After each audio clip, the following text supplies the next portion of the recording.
Hi everybody, I'm Bree the Plant Lady, and today I wanted to share a really practical video with all of you about some of the products that you might find necessary at different times of the year when you're facing pest, disease, and nutritional problems. I've been saying this for several months. I have a huge mealybug infestation on basically everything in containers. And I've never ever in my almost 30 years of being a home gardener had mealybugs get out of control like this.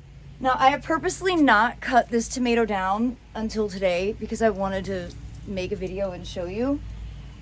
So let me go ahead and turn the camera around so you see exactly what I'm talking about. Then we'll go through some of the methods for, quote, control. And, well, then I'm going to do what I'm going to do, which is just completely remove the plant. So mealybugs are one of those things that you frequently have when you bring plants inside, and houseplants get them all the time. And you know, look, they've killed this coleus. And my only thing that I can think of is that I bought some plants that had mealybugs from the beginning, and then I didn't deal with them early enough. And I have been treating them, spraying them with this.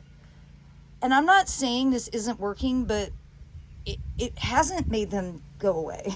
Okay, so specifically this tomato, you can see it's horrible. It hasn't fruited in like 2.5 months. I've got not a single fruit, so it's totally not worth the effort of keeping this going.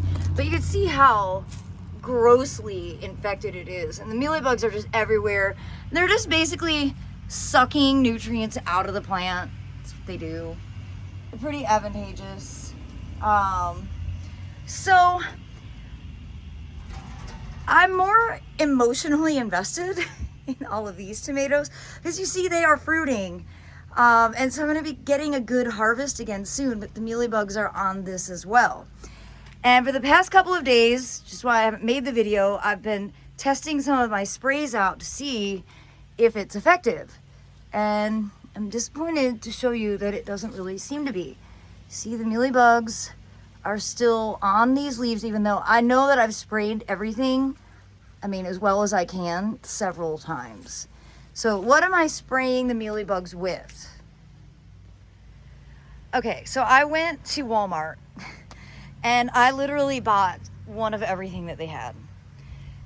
And then my dear friend Katie ran down to Bell's and got me the more practical supplies. I'm so overwhelmed with computer work, I don't really have time to get to a garden center. So, okay, I started with this, and it says for organic gardening, and it's thyme oil, cinnamon oil, peppermint. It didn't help at all. Okay, disappointing. It doesn't specifically say mealybugs either, so there's that. Kills aphids, mites, caterpillars, and other listed pests. Okay, then I also got neem oil. And this smells horrible, like really epically horrible. And the thing is, I've been having the windows open, and, well, like that window right there is open. And I accidentally sprayed some inside, and then the house smelled like this. So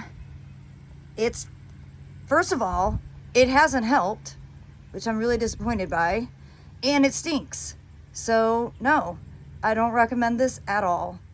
All right, so I wasn't sure, and so I went ahead and bought this concentrate neem oil, but now I'm really afraid to even try it because I don't want my front porch to stink so bad.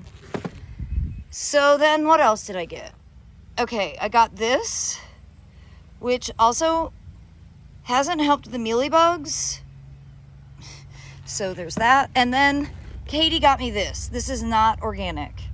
This has pyrethrum and piperonal and some neem oil in it. It doesn't smell, but it also hasn't necessarily knocked back those mealybugs. So pretty disappointing. So I hate to make a video with no point, and that's actually been part of the struggle for making this video. It's like I'm Like, I don't have a solution. But I'm gonna go ahead and do the one thing that does feel like a solution. I'm gonna cut this whole thing down.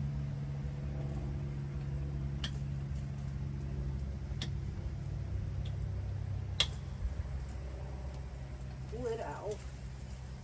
Ooh.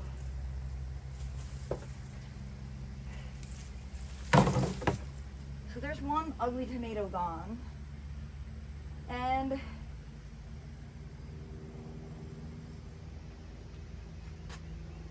I'm not ready to remove all of these just because I really want the fruit. I mean, the thing with tomatoes, they break your heart in a million ways.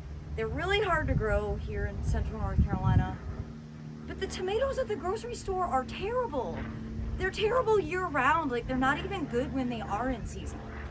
So it's like, I want these tomatoes because I want, at least for a portion of the year, to have a tomato that's worth eating. So for now, I'm gonna do some more spraying of the stuff that doesn't stink.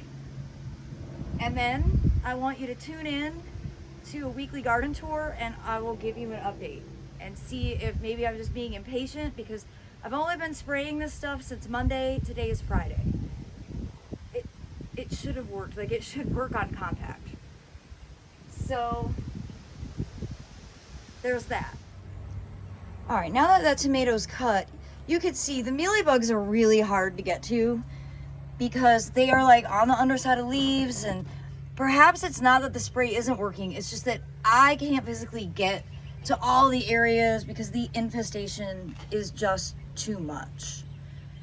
And that's probably more the case, but I'm not ready to give up on all of these. Though there is definitely one plant in here that is not doing well, and it's just, you can't even tell anymore because they've all just grown together. I know they don't look good, but you guys, they really do have a lot of fruit coming, and I'm just not willing to get rid of all of that yet, because let's face it, the tomatoes at the grocery store are terrible. And even though tomatoes will break your heart in 1,000 different ways, being able to have some that actually have flavor from your own garden is really meaningful. So I want to go ahead and just spray what I can, and I'll tell you, I've been spraying so much like it makes my hand hurt, and I'm gonna keep doing this at least for a little while. The new growth looks good, but you know, if I don't get these mealybugs under control, they're gonna get all over the new growth. So I can't just keep ignoring it. Okay, so the more I mess with it, the more dysfunctional it's getting. But I just realized, like, if I move this vine, I can get to all this that wasn't exposed, and I can spray those. And then that reveals this very super infested section that now I can get to. So I was gonna go ahead and put it on time lapse. I'm gonna do some cutbacks because, like, on a piece like this, I feel like that is too much. What am I trying to save? And that's not fruiting. So I'm gonna dive into this, even though I have like so much other stuff that I should be doing right now. I can't help it. So, all right, I'll give you an update.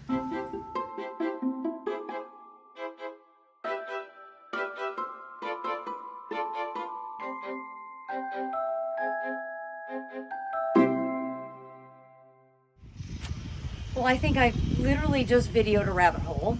I've used this entire thing, and then it occurred to me, again, it's not that I think this wasn't working, it's that I wasn't applying it often enough, but what is really good about this, it's a hose end sprayer, it can actually wash the mealybugs off. And I just tried, and it's working. So I want to show you, and then I'm going to show you up close. And I did close the window. So this is making me feel like I'm making some progress. Literally seeing those mealybugs wash right away.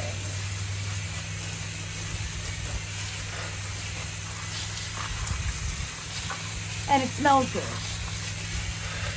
All right, really testing my capacity for coordination here, but okay. So obviously I've done some major cutbacks. But, okay. Less dramatic if I did this without recording it, but you see the stems are nice and clean once I've come through, sprayed them down. So now I think I've used 4 different products and did a major cutback. But I maybe am making progress on this incredible mealybug infestation, which has been really defeating all summer long. And I hate that the mealybug get on the coleus so badly. Oh my gosh, that's pretty dramatic. So the combination of coleus and tomatoes together is like mealybug heaven. Oh yeah. It's hard to get in here with my camera, but know that this actually is very satisfying. Well, everybody, I am keeping my fingers crossed that the effort I just put forth is going to be worthwhile, and I think maybe the combination of these 2 products will be the solution. Probably if I had just kept up with spraying this more regularly, or if I had started spraying this earlier, or if I had just gone out and gotten this earlier, I could have navigated this much simpler. This problem started in April when I potted these up, which definitely makes me think the mealybugs came from a nursery. They didn't just invent themselves here. These pots were pre-planted, stayed in the greenhouse without good airflow while I was gone in New Zealand, and the problem then just perpetuated when I brought them outside and everything started to grow. Then I, of course, didn't pay attention until August, and, well, the population really was so much bigger than anything I'd ever seen. So if you have that happening in your garden, I don't think hope is lost, and don't feel bad, but definitely maybe run out to a store, check online, and get some products that will help you along the way. And in saying that, I'm going to make a separate video all about growing cool season crops and navigating those cabbage worms, because they are a huge issue that will continue on even after we have frost. So I hope you'll stay tuned for that. And I'm wishing you all the very best in your gardens as you navigate late summer disease and insect pressure. And I hope that you'll tune in for more videos. Thanks so much for watching, everybody, and happy gardening.